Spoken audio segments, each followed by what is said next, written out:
ஆண்டவருக்கு சோதரம். நான் சாத்தூரில் இருந்து வருகிறேன். இதாவது 3வது முறையாக வருகிறேன். மருமையனுக்கு இந்த இடத்துல கல்லிட்டு ஒருத்தன் போதை போட்டு எரிஞ்சிட்டான்.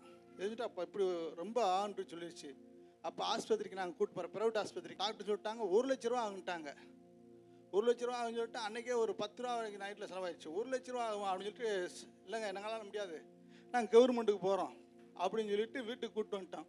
அந்த நேரம் நம்ம ஜபக்குழுவுக்கு என்கிட்ட செல், அந்த டச் செல் கிடையாது, பக்கத்தில் பாப்பா இருக்குது. பாப்பா இந்த இதுக்காக நீ அனுப்பிவிடுவாப்பா அப்படின்னு சொல்லி ஜெபம் பண்ண சொன்னேன். அவங்க ஜெபம் பண்ணாங்க. நான் என்ன சொன்னேன், ஆப்ரேஷன் நல்லபடியாக முடியட்டும் அப்படின்றதுக்காகத்தான் சொல்லி ஜெபம் பண்ணிவிட்டு கவர்மெண்ட் ஆஸ்பத்திரி கூப்பிட்டு போகிறேன். கவர்மெண்ட் ஆஸ்பத்திரி கூப்பிட்டு போனால் எக்ஸ்ரே எடுக்கிறாங்க, ஸ்கேன் எடுக்கிறாங்க, மாறி 1 வாரம் எடுக்கிறாங்க. மாறி நீங்கள் இதே ஆப்ரேஷனே பண்ண வேண்டியதில்லை, இன்னொரு டாக்டர் வரட்டும், அந்த டாக்டர் வரட்டும் அப்படின்னு சொல்லி மாறி எடுக்கிறாங்க. ஒன்றுமே நீங்கள் ஆப்ரேஷனே பண்ணவே வேண்டியில்லை அப்படின்ட்டாங்க. அவங்க 1 லட்ச ரூபா அவங்க ப்ரைவேட் ஆஸ்பத்திரியில் சொன்னாங்க. ஆண்டவருடைய கிருபையில் நான் ஜெபம் மாத்திரத்தில் ஏசப்பா பெரிய அற்புத சுகம் கொடுத்தாரு. அந்த நேரத்தில் அது ஆப்ரேஷனே பண்ண வேண்டியில்லை. 1 லட்ச ரூபா கட்டாங்க. அட்டன் டயத்தில் 1 லட்ச ரூபா கட்டாங்க.